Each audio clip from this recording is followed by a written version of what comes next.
An unofficial delegation of members of the Belgian parliament continued their visit to the Syrian capital of Damascus on Wednesday.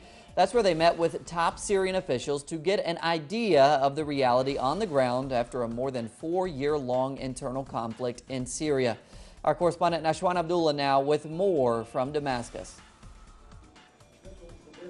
A delegation of the Belgian parliament arrived on Tuesday in Damascus, where members met with the Syrian President Bashar al-Assad and several other officials. During a meeting with members of the Syrian parliament, Belgian parliament member Philippe de Winter agreed that the Syrian government needed to continue its fight against terrorism.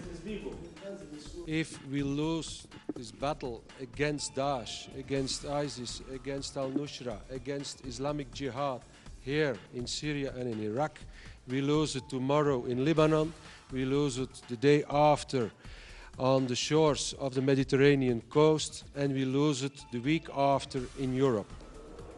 Many members of the Syrian parliament believe that efforts from foreign delegations, such as the Belgian group, should support the Syrian dialogue as well as Syria's military operations against terrorism.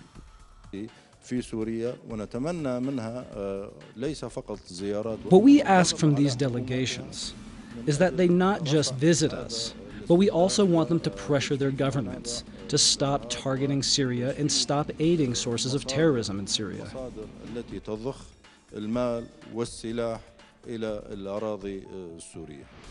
Despite the ongoing internal conflict in Syria, the Syrian people continue steadfast. However, few expect these Western delegations to actually change the policies of their governments, which continue to support the armed terror groups in Syria.